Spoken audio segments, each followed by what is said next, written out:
Soy Ismael García Villarejo con la realización de César Pérez. Y en un país en el que hay más tertulias que oyentes, aquí arranca una más.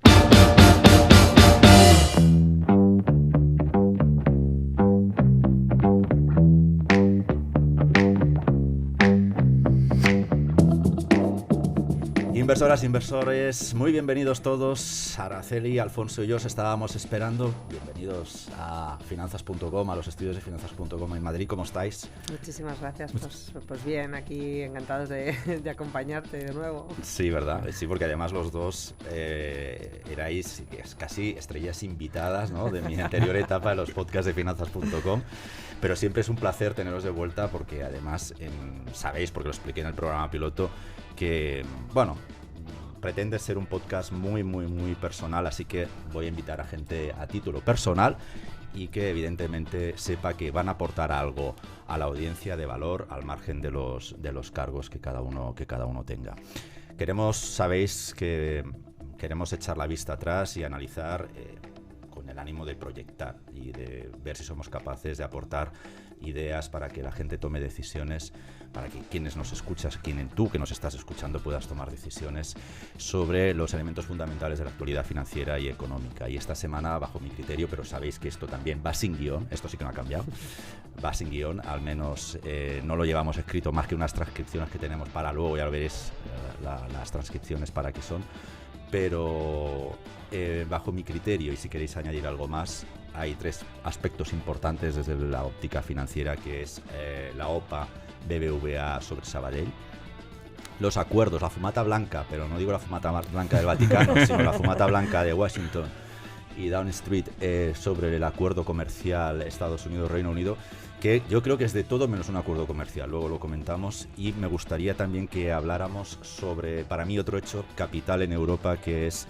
la investidura, bueno, a trancas y barrancas, que dirían en algún programa de televisión, del nuevo canciller en Alemania. Y sobre todo, vista la debilidad parlamentaria, si realmente los planes anunciados de inversión pública, que para mí es el driver sobre los mercados europeos para los próximos años, van a tener capacidad de salir adelante o no en los términos en los que están anunciados.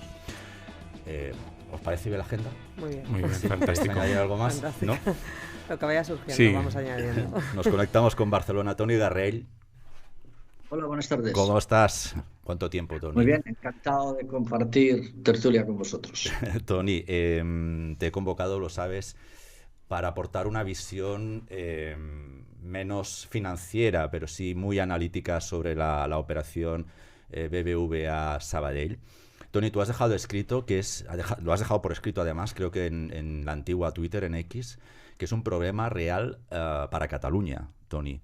Entramos, tanto Alfonso como Araceli nos van a hacer un análisis. Ellos son dos grandes inversores y por tanto tienen capacidad fría para decidir si interesa o no interesa la operación, pero vamos a abordarla, si te parece, Toni, desde un punto de vista de pymes, desde un punto de vista de estructura territorial, desde un punto de vista incluso de consumo de pequeñas familias o de familias, ¿no? Desarróllanos la idea que nos decías, Toni, sobre que la absorción del Sabadell por BBVA es un problema real para Cataluña, que en esto debo decir que coincides con el grueso de las patronales. Vamos a ver, para simplificarlo mucho, ¿no? Uh-huh. Y probablemente os voy a anunciar algunos de los aspectos y, si queréis, luego lo podemos debatir, ¿no? Más allá de que quien en estos momentos quiera aceptar la oferta que hace el BBVA, lo que está es perdiendo dinero. O sea, y sin entrar en el aspecto de que hoy ha subido un 2 y algo %, ¿eh?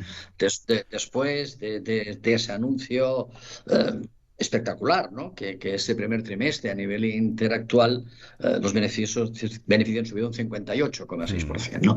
Pero sin ese matiz, ya colocados ayer o estos días en las jornadas del Cercle, lo que está absolutamente claro es que la oferta es una oferta por debajo del valor real. ¿eh? Y por lo tanto eso todavía lo complica más, pero de todas formas tienes buenos especialistas y seguro que ese tema Pero lo pueden considerar. van haciendo con la cabeza, ¿eh? O sea, no, ya luego les preguntaré, pero su Igual lenguaje no, corporal te da la razón. este no es un tema menor por la composición de los accionistas del Sabadell. Entonces, pero centrándome a lo que preguntabas, ¿no? O sea, la primera cosa que hay que recordar, que eso normalmente se olvida, es que el Banco Sabadell es un banco que surge de empresarios industriales no financieros. Y este es el primer aspecto, porque eso es lo que ha condicionado durante décadas el ADN del Sabadell. Entonces, es un banco que además nace, y su primera oficina la tiene en las dependencias del gremio de fabricantes de Sabadell, en mitad de Sabadell, que es la patronal española del textil lana. Y por lo tanto, su finalidad primera, y por eso surge, es en ayudar en los aspectos de inversión y en los aspectos del día a día de la tesorería de los empresarios, inicialmente, principalmente textiles, pero no solamente a los empresarios organizados, sino que en el Vallès había lo que se llamaba en catalán drapaires, es decir, eran familias que tenían algún telar y que equivaldría a que le subcontractaban parte de la producción. Por lo tanto, también ayudar a ese tipo de empresas que hoy llamaríamos autónomos, o empresas unifamiliares. Por lo tanto, este es el origen. Es un banco creado no por mundo bancario, no por financieros, creados por industriales. Obviamente se convierte en su banco. Y eso rápidamente lo que comporta es que los trabajadores de estas empresas también depositen su dinero en este banco. Y que el siguiente paso es que ciertos ahorros no solamente estén en depósitos, sino que se conviertan en compra de acciones del Sabadell, porque era una forma de garantizarse, digamos, parte de la jubilación del futuro. Este es el origen del Sabadell. Y cuando algunos afirmamos que esto es un problema real para Cataluña, es porque la red de oficinas del Sabadell es una red que cose, decimos que cose el territorio. Es decir, es una red articulada de acuerdo con el tejido productivo catalán y, por lo tanto, con la concentración o la agrupación de nudos industriales o de nudos de servicios que acaban dando apoyo a la industria. Pensemos también que Cataluña es un país de pymes, pero más de pequeñas que medianas empresas. Más de la mitad de nuestras empresas tienen menos de 10 trabajadores, de estas 600 y pico. Por lo tanto, el Sabadell es un banco que está enraizado en el territorio. Primera idea que a mí me gustaría que quedara clara. Segunda idea, es un banco que su código de lenguaje es un código de lenguaje, por lo tanto, de sus empleados, de sus relaciones con el mercado, es un código de lenguaje muy cercano a las pymes y a los autónomos catalanes. Se entienden unos con otros. Y hago una excursión lateral. Cuando en el año 2017 ocurre lo que ocurre y el Banco de Sabadell cambia su sede, ningún catalán castiga al Sabadell. O sea, ningún catalán, sea pensase lo que ha pensado, le retira sus depósitos, ni vende sus acciones. Eso, y cierro el paréntesis, pues simplemente también demuestra esa imbricación, ese que es un banco que está enraizado con los catalanes. Tercera idea, es un banco de proximidad. Como que pronto se ubicó en los nodos industriales, en los pequeños pueblos, todo el mundo se conoce.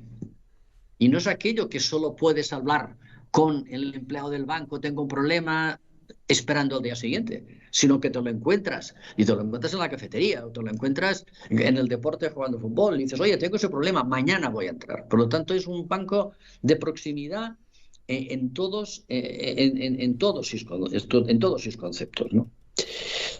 Luego hay una quinta preocupación, que es que nos volvemos mayores. ¿Y sí, eso significa, Toni, qué? Y no piensa solamente en las empresas, sino en esos avances. Nos volvemos mayores.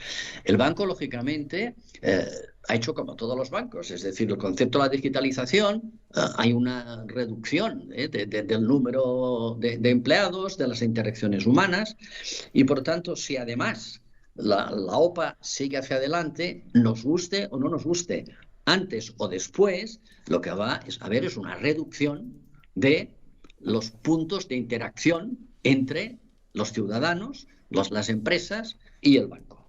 Con lo cual, lógicamente, eso también genera ese nuevo aspecto de distanciamiento, ¿no? Toni, déjame que te... Y la última, sí, dime. La última afecta claramente a la competencia. Estos son los puntos con los cuales van mucho más de la rentabilidad, pero que justifican que nosotros no podemos perder la red del Sabadell. Toni, nos hacemos mayores, como decías. Yo aquí voy a empezar, no voy a presumir de edad, pero BBVA ya absorbió Cajas de Ahorros catalanas. Y a mí el discurso de la competencia, del arraigo territorial, bueno, ya me suena. Estos mismos argumentos, por ejemplo, se pusieron sobre la mesa con Catalunya Caixa. Es verdad que la diferencia es que Catalunya Caixa estaba quebrada, entonces esa es la gran diferencia. Pero se puso sobre la mesa también el miedo a que se perdiera accesibilidad financiera, bueno, pues lo que comentabas, ¿no? Acceso al crédito. Y luego al final todo eso nos acabó produciendo.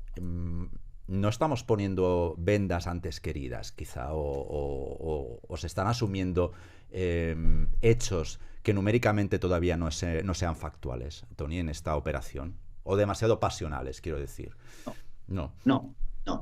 Sitúate en el Vallés. Sí, que además yo soy de allí, además, como sabes. Es fácil. Es la cuna del Sabadell. En Sabadell, en Terrassa, había la Caixa. Sí. No la Caixa de Estalvis. La Caixa de Terrassa y de Sabadell, sí. Que sabes que se unieron, hicieron un IM. Exacto. Cuando el BBVA quebradas. O sea, la premisa es ahí que es importante, que no es menor, ¿eh? Pero en cambio asumen compromiso de mantener un montón de cosas. Un año después no ves nada que te recuerde un himno. Ya. Nada. Y la realidad es que se ha reducido la oferta, se ha reducido la competencia, se ha reducido la proximidad. Y esto no es la venta, esto es una realidad, es decir, solo hay que darle vueltas. O sea, yo cuando hablo de estos temas siempre pongo el mismo ejemplo, UNIM. Vamos a ver qué queda de UNIM. Incluso qué queda de las obras social que tenía UNIM. Que te acuerdas que eso se separó. Se separó justo, en varias fundaciones, sí. Una fundación, pero había una serie de compromisos, los cuales se han ido diluyendo, estos compromisos. Por lo tanto, no es ponerse la venda, sino que es mirar al pasado y no olvidar lo que ha ocurrido para que no se pueda volver a repetir. Infiero, Toni, de tus argumentos que estarás de acuerdo con Sánchez Llibre, presidente de Foment del Treball, que dijo aquí en Madrid hace unos días que si el Sabadell acaba integrado en el BBVA, habría que volver a inventar otro Sabadell. Bueno, claro que estoy de acuerdo. Lo que pasa es que hay que ser realista en el mundo que vivimos. Inventar un nuevo banco, crear un nuevo banco, no es solamente un deseo. Hace falta la capacidad financiera, hace falta la voluntad política, hacen falta muchísimas cosas. Es decir, una cosa es desearlo y otra es que sea posible.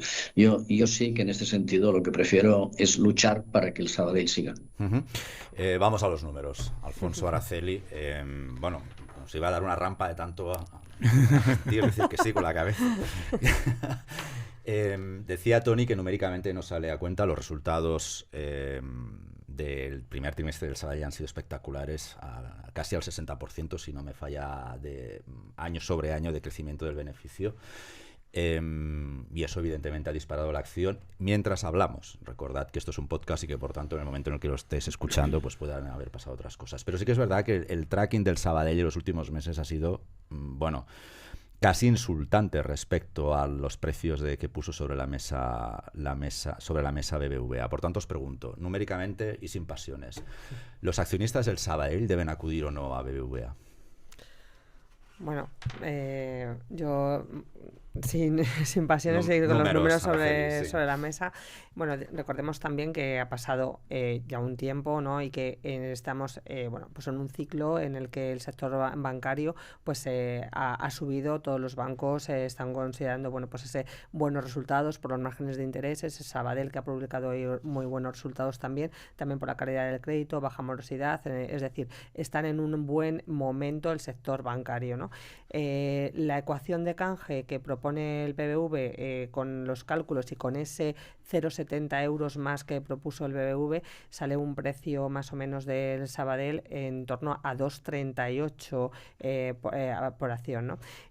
Con lo cual, ahora sí está cotizando a 2,60, a 2,70, realmente en puridad a los accionistas del Sabadell no les conviene acudir a la OPA, les conviene más vender ahora mismo en mercado. ¿Qué es lo que están diciendo también distintos analistas, ¿no? sobre ello? Que el BBV se tendría que ver obligado a subir esa oferta sobre el Sabadell, ya sea en número de acciones, ya sea en cuestión dineraria, ¿no? Con lo cual, ¿qué hará el BBV? Pues mal momento también para subir esa oferta sobre el Sabadell, porque la podía haber subido anteriormente cuando se lo estaban pidiendo los accionistas y consideró que no le salían los números, ¿no? Luego también estamos mirando, que comentábamos, movimientos accionariales dentro del Sabadell, ¿no? Ayer se publicó que BlackRock había aumentado su posición de en torno al 3% que tenía anteriormente, ahora a un 6,8%, y también ha entrado en el accionariado de Sabadell Zurich, ¿no? que tiene distintos acuerdos con Sabadell. Ahí a lo mejor nos hace entrever que como la última palabra la va a tener el accionista, ya que el gobierno no puede vetar la OPA, sí que puede poner nuevas condiciones. Sí. Que ese movimiento accionarial quede en manos de accionistas institucionales que consideren o presionen al BBV para aumentar su oferta, o paren la oferta, la OPA hostil, ¿no? Con lo cual, estamos ahí en un impasse. Si vamos al accionista retail a día de hoy, si no quieres ruido y tal, pues es mejor que vendas las acciones ahora antes que acudir a la OPA, que de momento en las condiciones actuales no es atractiva. Alfonso, tu diagnóstico numérico. Pues estoy muy de acuerdo con Araceli. Básicamente, para el accionista de Sabadell no tiene ningún tipo de interés esta oferta lanzada por BBVA. Creo que ya el track record que tiene BBVA normalmente en lanzar ofertas es un track record regular. Con simplemente hacer memoria de la compra de Argentaria, yo creo que es un matiz bastante interesante. Hay un punto que estoy de acuerdo con Tony, que me preocupa, que puede preocupar al accionista, y es que la fusión tendría una cuota de mercado en torno al 20% en toda España, menos en Cataluña, que tendría una cuota del 30%. La CNMC no tiene ningún problema, porque entra en vigor cuando tienes una cuota por encima del 50%, pero sí que puede haber una cierta posibilidad, entre comillas, a hacer una reducción de esa exposición en esa zona geográfica determinada, que es Cataluña, entonces ahí Tony tiene toda la razón del mundo en su exposición. Es decir, oye, es que esto es de nuestro territorio y no nos gusta.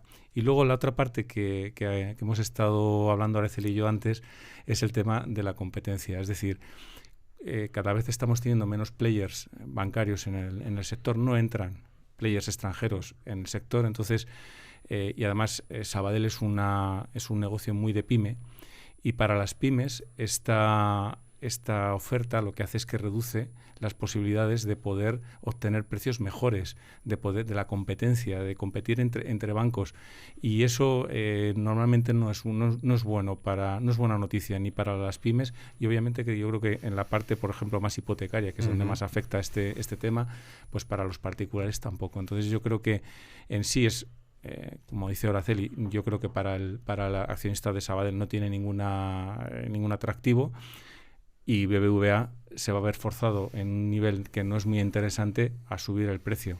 Luego te voy a pedir también una reflexión basándonos en las operaciones que ya han pasado, porque por suerte no es la primera, tenemos un sistema financiero maduro. Hay una perspectiva también que querría que me analizarais, que es el riesgo que asume cada accionista cuando ha decidido invertir en Sabadell. Ha ido a por un banco de pymes, como describía el negocio Tony, muy pegado al territorio, que no tiene nada que ver con la actividad de BBVA, que es un banco prácticamente ya metido en economías totalmente emergentes. Entonces, hay una diferencia de riesgos si el accionista del Sabadell decide aceptar la OPA de BBVA. Sí, desde mi punto de vista sí. BBVA es un banco emergente, tiene Turquía, que Turquía es un país que tiene unos problemas graves, simplemente con que vemos la divisa, las subidas que han ocurrido en los últimos 2-3 años es exponencial, o sea, ha perdido una calidad económica increíble. Ese sesgo no lo tiene Sabadell, tiene TSB, tiene la parte de Reino Unido, con lo cual es mucho más oxigenado, mucho más normal, mucho más ordenado, ¿no? en ese aspecto. Entonces yo creo que no tiene ningún tema en Latinoamérica, es decir, que creo que ahí estás cogiendo riesgos de países diferentes. Es cierto que para BBV es interesante en cuanto a que le posicionan en un área geográfica donde no tenía prácticamente ninguna exposición y le reduce toda esa parte de emergentes en el peso de su balance. Entonces, para ellos sí que tiene sentido. Para el accionista de Sabadell, sinceramente no, y para la compañía, o sea, para el banco Sabadell, tampoco desde mi punto de vista. No sé, Araceli, ¿tú qué opinas? Sí, completamente. Estás invirtiendo en dos bancos totalmente distintos.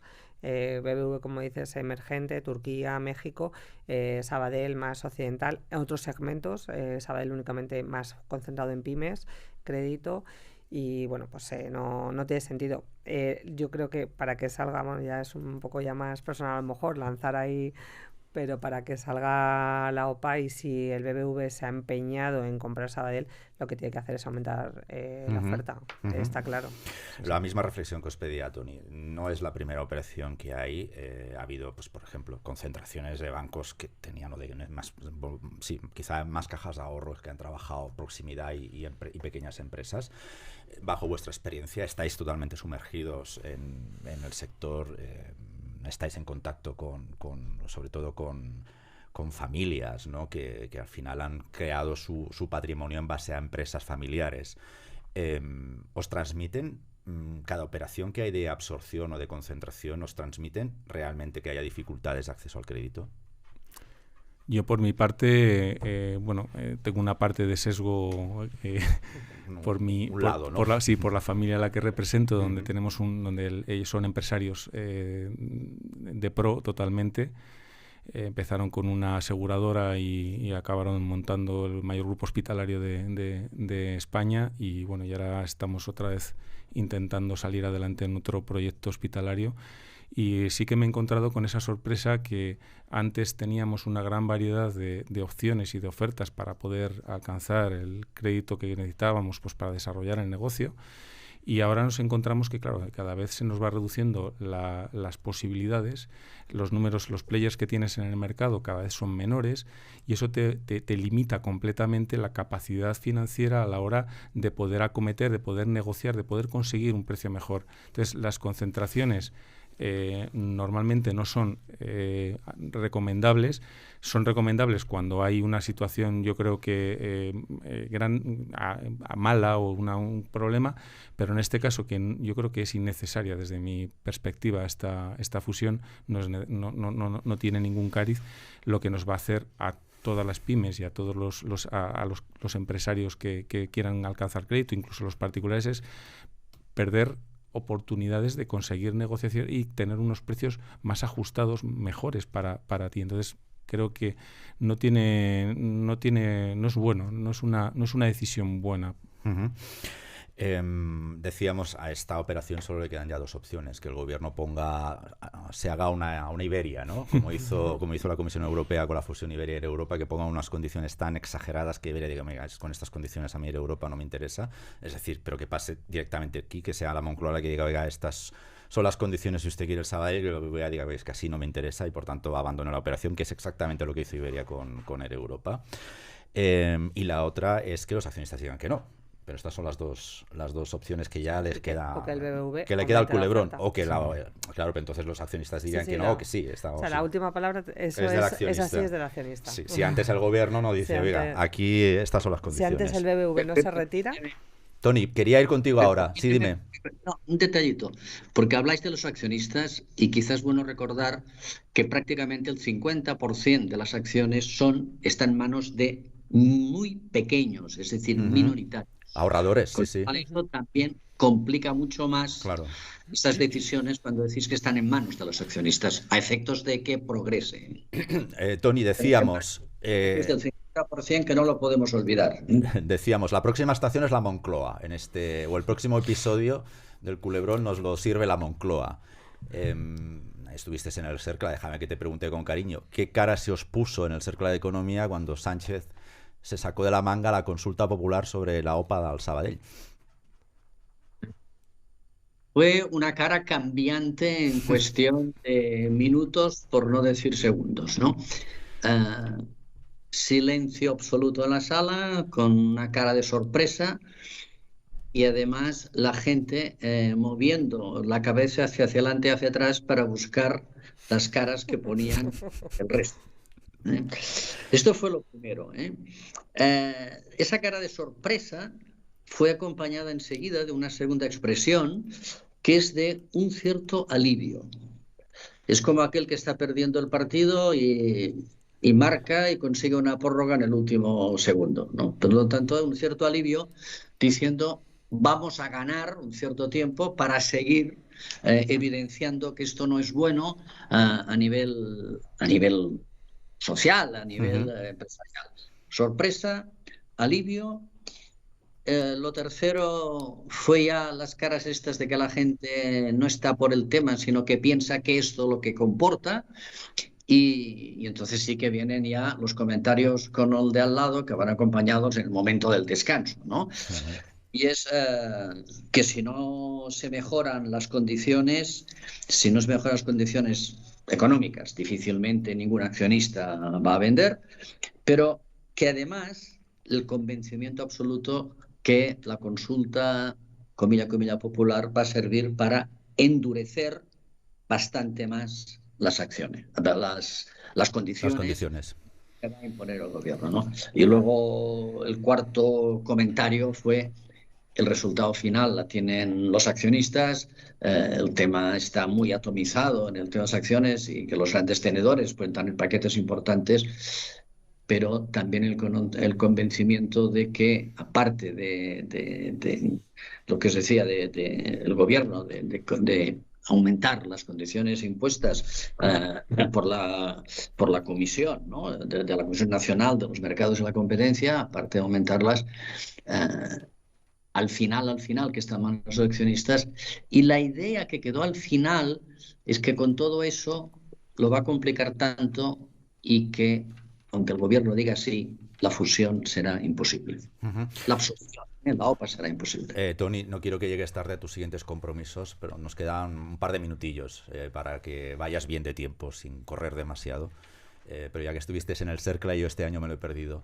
Me da la sensación, quiero que me lo cuentes un poquito, haznos de topo, si te parece, pero me da la sensación que el único affair catalán del que se ha hablado en el Cercle de Economía este año, que tú citabas antes al 2017, venimos de donde venimos, ha sido del Banco Sabadell.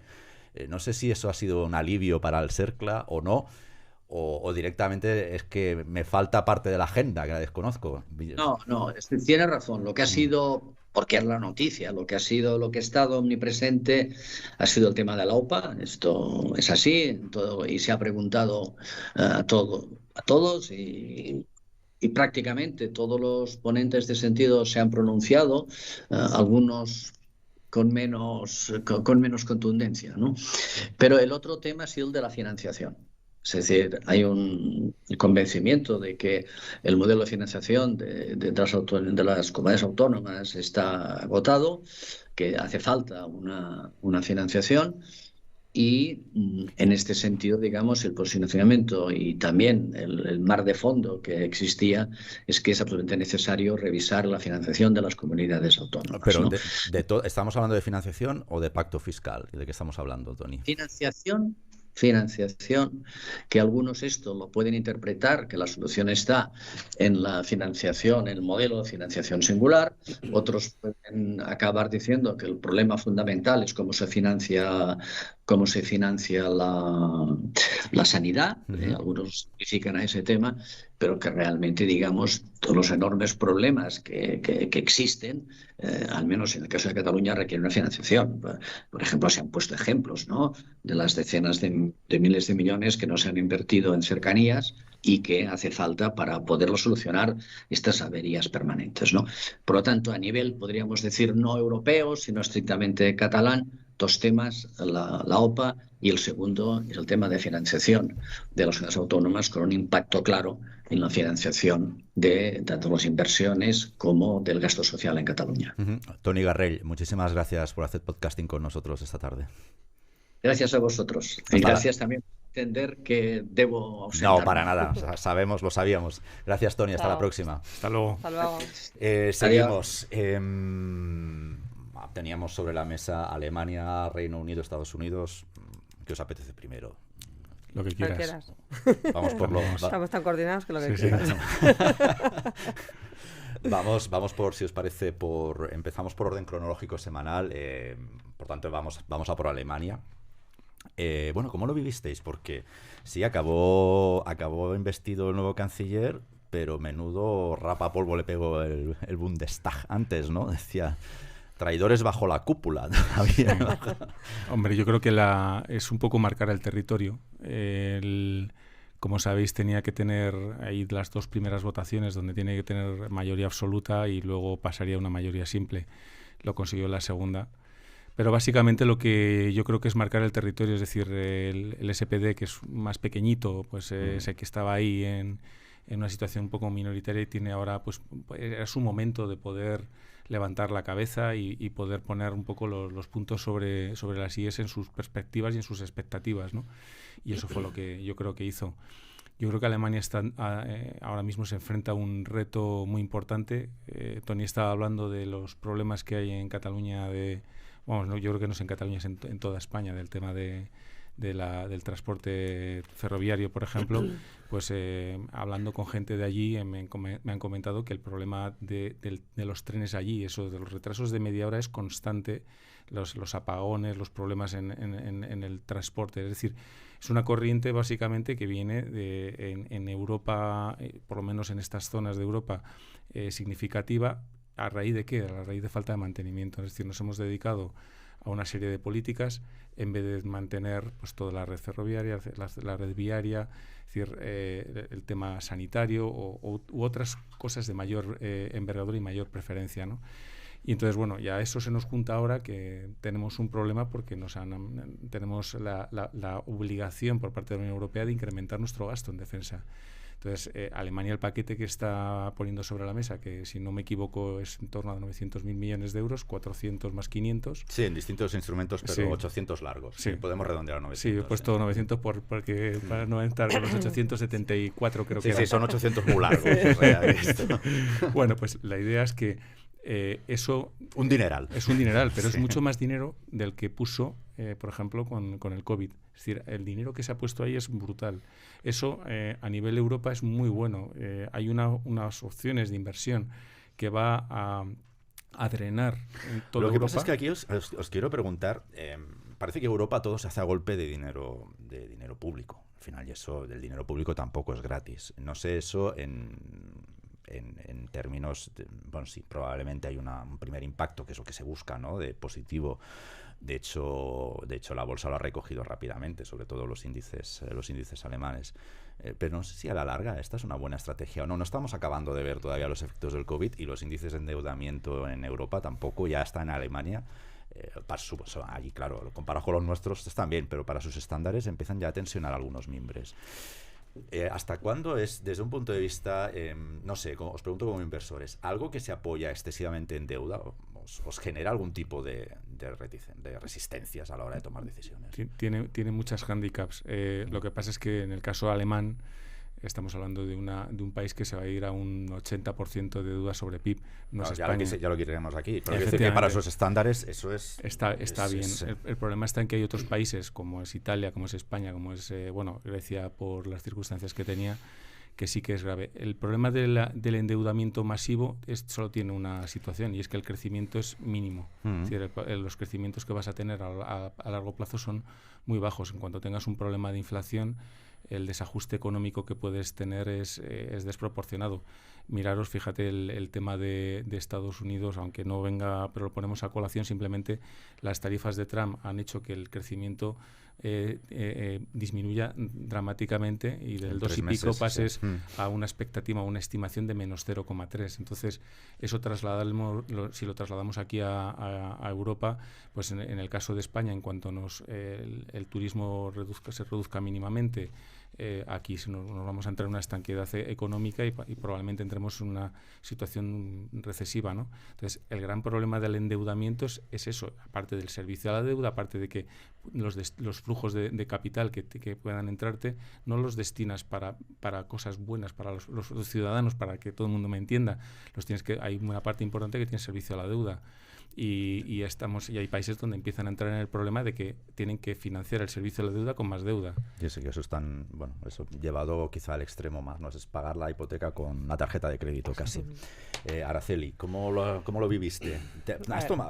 Yo os quiero preguntar a ti así, sí. Mira, porque me caes bien. Y a ti te dejo pensar. Gracias. Pero, ¿tomaste alguna decisión inversora el martes cuando viste el numerito del Bundestag? No. Vamos a ver, los temas políticos y demás, están bien verlos, tenerlos en cuenta, analizarlos, pero no es una de las de que nos lleven a tomar decisiones de un lado a otro, ¿no? Simplemente, pues dije, mira qué bien, está bajando el DAX, está bajando Alemania, me va a permitir comprar más barato mañana. O sea, que no tomaste ninguna decisión, pero ya empezaste ahí a tirar estrategias, ¿no? No, sí, claro. O sea, es que, bueno, pues al final, pues creo que el mercado alemán, como dices, estábamos muy centrados también en Estados Unidos, qué pasa en Estados Unidos, que si sube, que si baja, que si las bolsas, todos pendientes de Estados Unidos, y nos estamos olvidando, bueno, porque el mercado alemán es el que está tirando este año con rentabilidades de doble dígito alto, está comportándose muy bien, y una de esas drivers, uno de esos por qué se está comportando tan bien, es ese aumento del gasto, ¿no? Bueno, pues hemos visto que hace unos años estábamos políticas cero de déficit, restricción de gasto público, y han visto que esas políticas pues no están surgiendo efecto y tienen que aumentar el gasto, como dices, en infraestructuras. Bueno, pues lo que nos está pasando aquí, que desde hace 8 años no se invierte en infraestructuras, no se invierte realmente en modernización, y las cosas se vuelven obsoletas. Entonces, al final tienes que invertir, ¿no? Ese incremento de gasto, pues lo que viene bien es a las empresas, a las compañías, sobre todo compañías cíclicas. En un primer momento ese impulso, por ejemplo, al sector autos, aunque está muy denostado por el tema de los aranceles, sí que le va a ayudar también a resurgir todo lo que tenga que ver con el sector cíclico de materiales de construcción, infraestructuras, son sectores a tener en cuenta, incluso, bueno, pues tecnológico, ¿no? También, como compañías también como SAP o como Infineon, también alemanas, compañías que hay que tener en cuenta a la hora de estar posicionado, ¿no? En esa parte cíclica sí que estamos teniendo en cuenta ese gasto, y bueno, pues creemos que todavía hay recorrido, pese que a ese incremento ya ha venido produciéndose desde que se ganaron las elecciones, ¿no? En Alemania, desde que hubo ese acuerdo, marzo, se ha venido produciendo este movimiento, ¿no? Eso en renta variable. En renta fija también el movimiento que se ha tenido ha sido en los bonos. En los bonos ha bajado el precio, ha subido la rentabilidad. ¿Por qué? Porque el gobierno va a tener que acudir a mercado a financiarse, con lo cual bueno, pues las rentabilidades van a subir. Otro factor positivo que puede tener Alemania, esa refinanciación que ha dicho Alfonso, ¿no? Que necesitan los gobiernos, sus vencimientos se van a refinanciar a un tipo más bajo, porque los tipos en la Unión Europea, el Banco Central Europeo, están cayendo. No es el problema que tiene Estados Unidos, que es por eso por el que Trump está metiendo presión a Powell de, oye, bájame tipos, que es que me vencen aquí deuda y que la tengo que financiar a unos tipos más bajos, que mira dónde estamos, en un 4%, o sea, no me fastidies, ¿sabes? O sea, que dame algo. Pero da la sensación que Trump, como prometió que no iba a bajar los impuestos, pero claro, pero tú tampoco puedes bajar los impuestos y luego inventarte, o sea, sustituirlos por presionar a la Fed, ¿no? O sea, por tipos más baratos, porque no es tan tu mano, y luego por sustituir los impuestos por los aranceles, literalmente. Básicamente. Bueno, o sea, si uno coge fría, lo pone sobre línea de crédito, bueno, no quiere subir impuestos, quiere recortarlos, quiere mantener el gasto, por tanto, parece que los aranceles y apretar en los tipos de interés son las dos vías que le quedan, ¿no? O sea, quizás es una manera de interpretarlo. No sé, bueno, realmente no se sabe muy bien. No, interpretar a Trump ya acaba de meter la pata como un becario. No, pero lo que pasa que, bueno, no. A ver, yo lo que creo que pone muchas cosas sobre la mesa, está negociando de una manera que no se está acostumbrada, a esa negociación, a esa charlas tan agresivas, ¿no? Que tiene, esos órdagos que echa para luego recular, para tal, y en su idea él ha establecido unos mínimos. Y a partir de esos mínimos es donde empezamos a negociar. Y eso a lo mejor de común no se está acostumbrado a hacerlo así, ¿no? Pero en su cabeza tiene, quiero unos tipos más bajos por la refinanciación, quiero bajar el déficit que tengo exterior, tengo que empezar a renegociar aranceles y tal, y no quiero que la economía se me hunda, con lo cual voy a intentar incentivar a que siga el consumo y que siga la inversión. ¿Con qué? Pues con también instrumentos que tengo a mi cargo, que son bajar impuestos. Esa cuadratura a lo mejor del círculo es lo que está intentando hacer y que, de momento está en el horno, ¿sabes? Ya. Yo creo. Ya estoy de acuerdo. El problema principal que es lo que hemos estado hablando antes, ¿no? Del 2,4 al 0,3, esa bajada de PIB negativa que se estima para este primer trimestre, lo que te está indicando es que el proceso de todas las tarifas es un proceso que puede llevar a una estanflación a la economía americana. ¿El qué es lo que quiere? Que no le interesa eso, porque eso para el mercado, si hay algo malo en el mercado, es la estanflación. O sea, puede haber cualquier otra cosa, pero eso es como si te detectan la palabra odiada de cáncer, pues esto es lo mismo, el cáncer de la economía.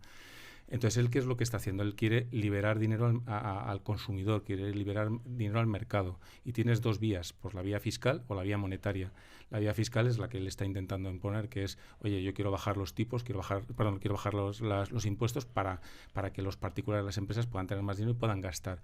Y la otra vía es presionando a Powell para que haga ese movimiento de bajada de tipos. ¿Qué es lo que le pasa a Powell? Que dice, tengo todavía la inflación en un nivel que no me es cómodo y encima tengo el GDP cayendo. Entonces, ahora se le va a caer, no le va a quedar más remedio, yo creo. Sí, corrígeme, si se cumple esa proyección. Bueno, bajada. Un 60%, ¿no? De probabilidades de bajada en julio, pero ya veremos, porque, o sea, Powell tiene, los dos mandatos de la Fed, ¿no? El desempleo y la inflación.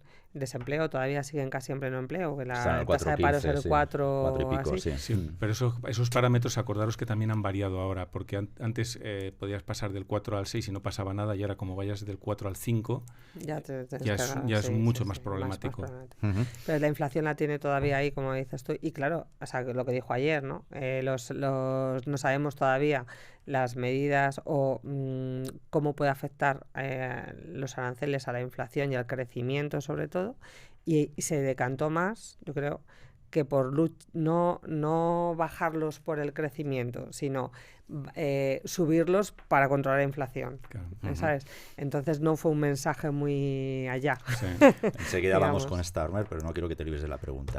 ¿Tomaste alguna decisión inversora el martes cuando viste yo creo que lo de Merz, Friedrich Merz? Yo creo que cualquier gestor que intenta llevar o gestionar una cartera toma un posicionamiento, ¿no? y mi posicionamiento, a lo mejor por suerte vamos a ponerlo, ¿no? Pero fue el año pasado, la decisión fue reducir Estados Unidos. Yo reduje todo lo que era growth, me quedé en value en Europa y tengo un sesgo más elevado a Alemania, eso sí es cierto, de lo que debería tener, pero lo que me ha servido eso es una protección, es decir, irte a value, irte a valores defensivos con PERs muy baratos, pensando en que bueno, pues puede haber cualquier acontecimiento que uno no sabe si va a ser Trump diciendo una cosa o la otra. Me ha permitido pues todo ese proceso de caídas de las bolsas y todo eso, prácticamente no, obviamente pierdes rentabilidad, pero no estar en negativo. Entonces yo no hice no tomé ninguna decisión porque ya las había tomado previamente. Entonces esa anticipación es lo que sí que me ha venido luego, ahora muy bien, vamos, otra vez he recuperado completamente toda la rentabilidad que tenía, entonces no hice absolutamente nada. ¿Te preocupó, ya que estás con sesgo en Alemania, te preocupó esta debilidad, o sea, las sensaciones que hubo en la sesión de investidura? Porque parece ser, al menos varios analistas alemanes, ahí ha quedado por escrito que uno de los temores que queda ahora en Berlín es que Merz no pueda, digamos, gobernar con la libertad que se le presuponía, ¿no? Con la que iba a hacer lo que podía hacerlo cuando se firmaron los pactos el lunes por la noche, que estamos hablando del lunes al martes, así que aquí han sido un poco Trump también estos. Sí, esto lo que te pone es un poco en alerta, es decir, la variación esa pequeña variación te pone en alerta. Aún así, desde mi punto de vista, creo que no es si Europa ahora se hace madura, yo creo que estamos en un momento tan convulso que a nivel macroeconómico estoy hablando, creo que Europa tiene que madurar. Y esa maduración tiene que venir del lado de Alemania, pasar por Francia y luego ya ir al resto de los países. Y esa maduración nos tiene que hacer que ellos sean, y Alemania lo ha demostrado en otras ocasiones. Entonces yo les voy a dar el voto, les he dado el voto de confianza en que creo que sí que conseguirán llegar a puerto, ir a hacer todas las medidas que ellos quieren realizar para mejorar el país y para salir de esta situación en la que se encuentra. Entonces yo creo que eso, si se hace y funciona, deberíamos de ir calándolo dentro del resto de los países.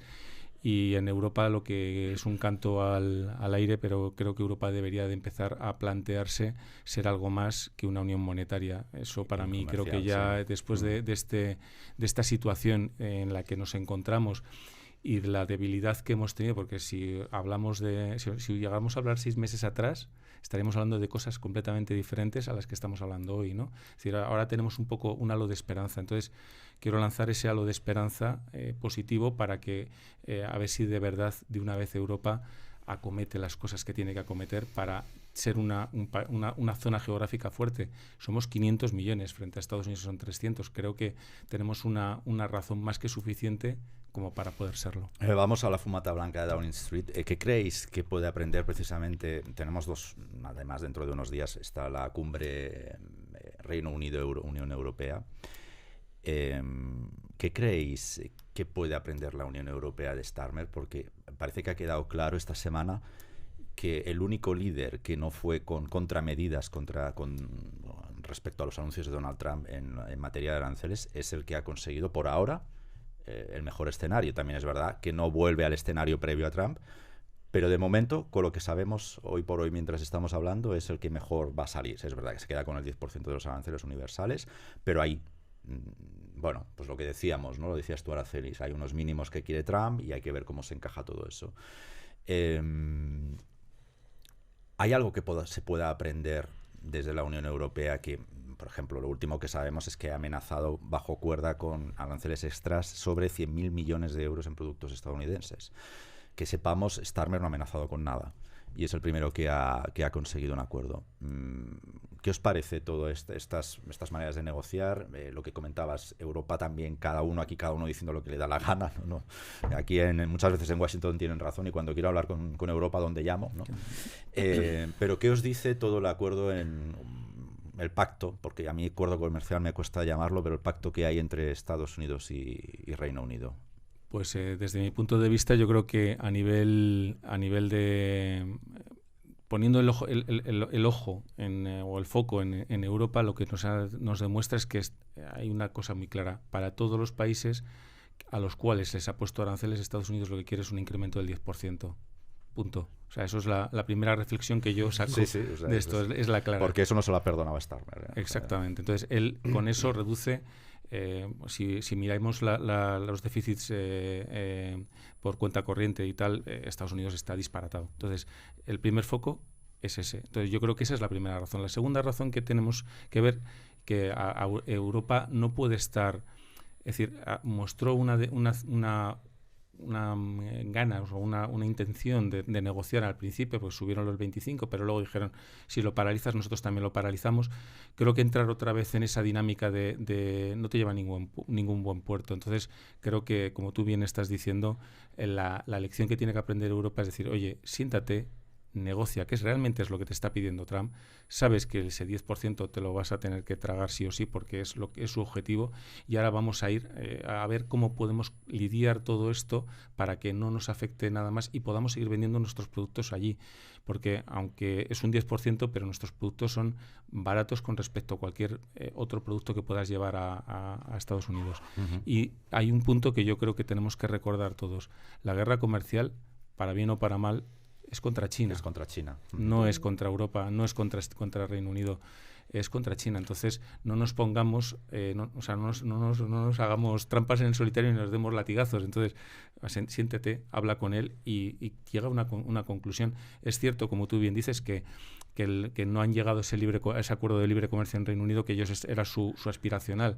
Bueno, no lo han conseguido, pero sí han conseguido una situación que yo creo que les permite seguir pudiendo hacer negocio con ellos. Ajá, Araceli, entiendo que es un punto tranquilizador. Sí, yo creo que, bueno, para las bolsas, para vosotros, al fin y al cabo, que estáis con el dinero todo el día. Efectivamente, ¿no? O sea, bueno, después de esos 90 días de gracia, ¿no? que dio Trump, bueno, las bolsas han estado normalizándose, focus en los resultados empresariales, están llegando a los niveles de antes del día de la liberación, los distintos índices, y bueno, pues yo creo que es a lo que se va a atender, es decir, el primer órdago, como hemos dicho, los primeros mínimos los lanzó a primeros de abril, y luego sobre esos mínimos es los que vamos a negociar. O sea, lo que no podía ser es que esto fuera un patio de colegio, pues si yo te pongo el 25, pues yo el 50, pues yo el 80, pues yo el 100, pues yo, ¿sabes? Así no podíamos seguir y no se puede estar. Un ejemplo, que me preguntabas, ¿no? ¿Qué es lo que vamos a aprender? Pues como dice Alfonso, ¿no? Que hay que sentarse a negociar y no estar un poco como niños de colegio y de tirar a floja, porque como también ha dicho Alfonso, el objetivo de Trump es que China no extienda su área de influencia. O sea, realmente contra quien está Trump es contra China, no contra el resto del mundo.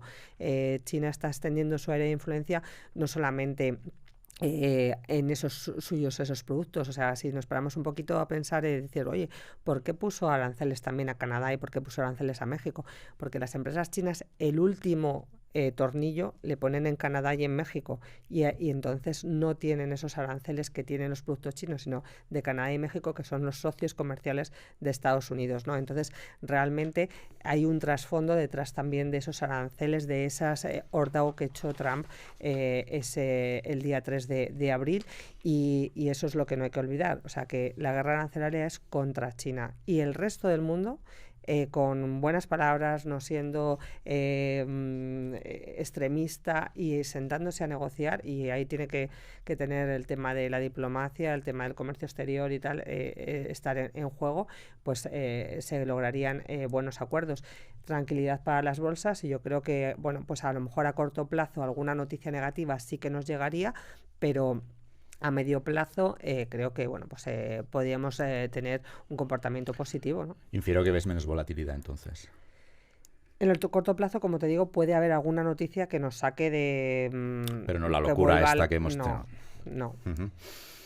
Entiendo. Aporta tu análisis antes. Yo el único problema que veo, la única pega que podemos que te encontrar... veía con cara de intervenir.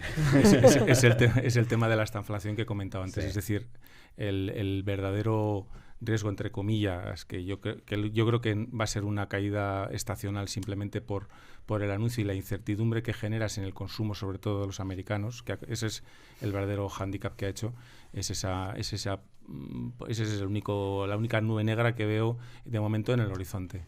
Pero si no, tiene que ser así. Por apuntar nada, lo de el tema de esta inflación, que vimos el PIB de Estados Unidos que recortó un 0,3 en el primer trimestre, pero ya en el segundo trimestre la Fed de Atlanta, que da previsiones está diciendo que sube un 1,1. O sea, ¿por qué cayó también un 0,3? Porque adelantaron las compras por las importaciones, por el peligro de aranceles. Entonces, aumentó las importaciones dentro de Estados Unidos y por eso también ese componente hizo que bajara el PIB en el primer trimestre, pero bueno, pues ya en el segundo parece que hay una cierta recuperación, ¿no? Entonces, si hay temor a recesión, creo que ese ya es el escenario peor y que no vamos a darle ni un 50 ni a lo mejor un 10%, ¿no?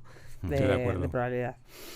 Pues a Araceli, a Alfonso, en una más tenemos una pregunta más para vosotros, pero esta os la hace el periodista del periódico ABC, Mariano Calleja. Las preguntas giran en torno al impuesto de sucesiones y donaciones en España, que me parece que es uno de los impuestos más injustos que tenemos que sufrir en este país. Lo primero que me gustaría saber es si es previsible que las comunidades sigan reduciendo el impuesto de sucesiones y donaciones en sus diferentes grados, porque ahora mismo hay muchas diferencias entre ellas. También me gustaría saber si se puede renunciar a una herencia que se recibió hace años, si se puede renunciar pasado el tiempo. Y luego también si es mejor hacer una donación en vida o dejar una herencia. Muchas gracias. Muy bien, Mariano. No me voy a meter, porque aquí dejo sobre todo a Alfonso, solo haré un comentario, que ojalá el único impuesto injusto que hubiera en España fuera el de sucesiones, ¿no? Bueno, no era una pregunta más, de hecho son varias, ¿no? Sí, y son por varias. eso lo tenemos transcrito, es la transcripción que os comentaba antes cuando comenzaba el programa, es el único guión que llevamos hoy, pero es para no dejarnos nada de lo que pregunta Mariano. Alfonso, yo creo que estás para ti, pero Araceli también se sabe alguna parte. Obviamente. Poco a poco él es el experto. Nos comentaba, a ver, lo primero que estaría es previsible que las comunidades sigan reduciendo el impuesto de sucesiones y donaciones en sus diferentes rangos. Y esto es como muy depende de quién ¿no? del ciclo, del político. Esto es un tema político, es decir, si por lo que sea pues entrase un partido de derecha en cualquier comunidad, lo lógico es que este impuesto se vaya reduciendo. La lógica que tiene este impuesto, esa reducción en este impuesto, es que es un impuesto que viene sobrevenido, es decir, ya has pagado el impuesto la persona que ganó ese dinero, ¿para qué vas a volver a pagar otra vez por un dinero que ya es tributado? Entonces, evidentemente creo que tiene todo el sentido el que este impuesto se vaya reduciendo, desaparezca y no esté como pasa en muchas partes de Europa. Dicho esto, pues ojalá tuviera la bola de cristal y os pudiera decir lo que va a pasar, pero no lo sé. Es que depende, pero tienes cierto ahí. Yo creo que en algún foro lo dije de memoria incluso, porque aquí el dinero paga impuestos cuando lo ganas, cuando lo ahorras, cuando lo gastas, cuando lo inviertes y cuando lo heredas. O sea, 5 veces. Pagas 5 veces, sí. 5 veces. Sí, hombre, estaría bien que... Sí, y no hagamos... Claro, que se queden en 4, ¿no? Totalmente. Casi confiscatorio, ¿no? Sí, es confiscatorio totalmente. Nos preguntaba Mariano, me gustaría saber, decía, si se puede renunciar a una herencia que se recibió hace años y, o sea, ha pasado el tiempo, básicamente. Sí, renunciar a la herencia puedes renunciar, pero tienes que pagar. O sea, que no te sirve de nada, básicamente. Bueno, si por ejemplo es una herencia donde es un problemón gravísimo que hay detrás, imaginemos... Una gran reforma. O un edificio con ocupas, no sé qué, que tiene un problemón que se puede venir abajo y tal, oye, renuncias, pagas el impuesto y que venga detrás que arree, ¿no? Es decir, que hay momentos donde se puede tomar, pero en unas condiciones normales, que es un poco lo que estamos aquí hablando. Entiendo que pregunta por situaciones familiares. Claro, o si tiene, sí, exactamente. Pues normalmente viene encauzado hacia el lado de la deuda. Es decir, cuando tú recibes un bien donde hay una deuda detrás y, claro, tú no quieres asumir esa deuda, ¿no? Entonces, ahí es donde él dice, bueno, puedes renunciar. Bueno, pues si a lo mejor si el impuesto es mucho menor que la deuda y tú no puedes acometer la deuda, pues mira, renuncias, pagas y... Reduces, o sea, te lo planteas en un término de menor deuda, básicamente. De menor coste. De menor coste. De coste de oportunidad. Es decir, oye, si yo no voy a poder acometer un X de deuda y es un Y más pequeño en lo que tengo que pagar de impuesto, pues mira, pago el Y y me quito el problema y ya está, ¿no? Entonces yo creo que está bien visto. O sea, al final es una decisión puramente ¿qué me cuesta menos? Claro. Básicamente. ¿No? Sí, ¿qué es lo que me hace daño? ¿Qué es lo que menos daño me hace? Sí. Que muchas veces es complicado, en esta vida esas decisiones son muy importantes. Luego hay veces que el valor sentimental pues también entra en juego en todo esto. Es decir, que opinable es muy difícil porque cada circunstancia es muy personalizada, ¿no? Y hombre, para mí que soy catalán me llega al alma, al fondo del corazón. Luego, también sí es mejor, dice Mariano, hacer una donación en vida o una herencia. Piensa que esta pregunta cada vez que voy a Barcelona me la hacen. Porque si hablamos de territorios confiscatorios, Cataluña es donde palmamos más, casi te diría, ¿no? Alfonso, dinos, ¿donación en vida o herencia? En principio, depende de qué activo sea. Ahí básicamente, ya no lo sé por Mariano, no sé qué tenía en la cabeza, te lo digo por lo que me llega a mí, o sea, metros cuadrados. Claro, la vivienda, ¿no? Que es lo tangible, ¿no? Bueno, pues en el caso de la vivienda, lo mejor en estos casos puedes hacer la donación en vida si estás en una zona donde no vayas a tributar, ojo, porque si vas a tributar, ¿para qué te vas a...? Lo puedes anticipar esa tributación si prevés que puede haber un incremento una revalorización muy fuerte del terreno, del activo, vamos, ¿no? Entonces, pero si prevés que no va a pasar eso, pues lo mejor que puedes hacer es decir, oye, mira, te lo dono, imaginemos que no sea en Cataluña, sino que sea en la Comunidad de Madrid, que es más fácil, que está exento en el 99%. Esa es la respuesta fácil, Alfonso. Pues ahí pero lo lógico es que, vamos a ver, es decir, lo puedes hacer en Madrid y lo haces preveyendo que decir, oye, mañana yo no tengo garantizado que el gobierno que esté llevando la comunidad actual, mantenga, claro. En este escenario lo tengo, pero en las próximas elecciones no tengo esa garantía porque es un riesgo que corro. Entonces dices, mira, yo hago la donación, me guardo el usufructo para mí, con lo cual yo sigo teniendo de por vida ese usufructo. Los hijos o los primos o los tíos o quien tenga que recibir, lo dejamos ahí, o los padres, es decir, como esto depende de qué grado familiar le caiga la fiesta. Eso lo dices porque no leíste la portada de Mariano en el ABC última, que le daba, no sé, una mayoría absolutísima a Ayuso. Sí, no, bueno. Porque ¿qué haríamos en Madrid? Por cierto, es que Mariano trabaja muy bien las demoscopias, las encuestas. Una pregunta relacionada. Sí. Se me está ocurriendo. ¿Cuánto tiempo tienes que estar empadronado en otro sitio para poder hacer la donación? Porque si coges te empadronas en lugar de en Cataluña, en Madrid, ¿cuánto tiempo tienes que estar? Pues eso no lo sé, te soy sincero. El estándar de Ayuso son 5 años. Sí, ¿Sí? Sí, yo creo que son 5 años, pero no lo quiero decir porque no lo sé, pero sí. No, yo porque todas las medidas que Ayuso ha tomado de beneficio fiscal siempre ha tomado como referencia los 5 años. Sí. Ahora esto sería distinto, ¿no? Estamos hablando de exactamente lo mismo. Y no es por ensalzar a Ayuso en absoluto, ¿no? Pero el cambio que ha tenido Madrid al reducir los impuestos es un cambio sistemático completamente. Entonces yo creo que eso sí que puede dar pie o debería de abrir los ojos al resto de los gobernantes que por ahí puede hacer una España más competitiva, más repartida y más equilibrada, ¿no? Araceli, ¿nos hemos dejado algo en el tintero? ¿Algo que quieras añadir a las respuestas de Alfonso? Pues yo creo que hemos ido a todos los... Bueno, yo aquí poco que añadir de impuestos de sucesiones que nos ha deleitado Alfonso, simplemente, bueno, pues que al final si tienes a lo mejor también un real estate o un inmobiliario, es conveniente a lo mejor realizar esa venta y pasarlo a instrumentos que no tengan no estén sujetos a impuestos de donaciones y sucesiones, como son los fondos de inversión. Los fondos de inversión, ¿no? Es decir, tú lo que harías es vender, sobre todo ahora que está esto, pero es que cada año está en su punta, ¿no? O sea que, bueno, siempre te vas a perder algo y llevarlo a un fondo de inversión, por ejemplo. Sí, es que además luego a la hora de repartir es muchísimo más fácil. Es que si no... Un piso, que hacerlo, tienes 2 hijos, que hacerlo, partes por la mitad. Se tiene que poner de acuerdo. Lo que están haciendo, venderlo y repartírselos. Si no hay unos follones, casados, tienen que ponerse de acuerdo con la parte contratante. Sí, o sea, es complejo. Pero bueno, no es mala idea. Vender en un buen momento y pasarlo a fondos de inversión, que además hay buenísimos.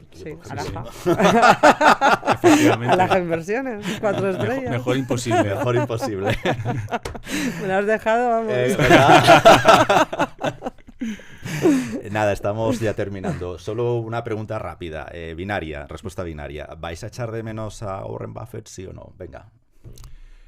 Pues mira, yo creo que sí, porque te daba una idea, te daba una manera de entender las cosas mucho más allá de lo que es. Y hay una cosa que digo que es la desconexión que hay entre la bolsa y la realidad. A mí creo que a nosotros nos falta más análisis y nos sobra mucha opinión. Entonces yo creo que menos verborrea, más criterio de análisis. Y Warren Buffett era esto. Sí. Araceli. Sí, también se le echará de menos, más que nada, pues ese pensamiento tranquilo y a lo mejor con los pies en la realidad y no tanto elucubraciones que a lo mejor muchas veces se hacen con los distintos análisis, sino que es sentido común. Sí. Y bueno, pues que aprendíamos mucho con sus distintas reflexiones, ¿no? Y la ironía, a mí me encanta su punto. Pero bueno, todavía seguramente que seguirá. Me da la sensación que va a ser un step down de esto, es una retirada a medias, porque sí, probablemente dejará de ser consejero delegado, pero me cuesta creer que renuncie al protagonismo y a la influencia que Bueno, él que dijo tiene, que iba a estar ahí, que sí, él por iba eso, a dejar su... Que ya va dejando ahí algún él mensajito dejar, como diciendo, pero... ojo, que igual sigo firmando las cartas del principio de año. Sí. ¿no? O sea que... Pues Araceli, Alfonso, muchísimas gracias por hacer podcasting con nosotros en finanzas.com. Espero veros pronto de vuelta por una más. Gracias a ti, Ismael, por invitarnos. Muchísimas gracias. Muchas gracias. Y a ti que nos escuchas, muchísimas gracias por el privilegio de tu tiempo. Y hasta el próximo episodio. Un abrazo.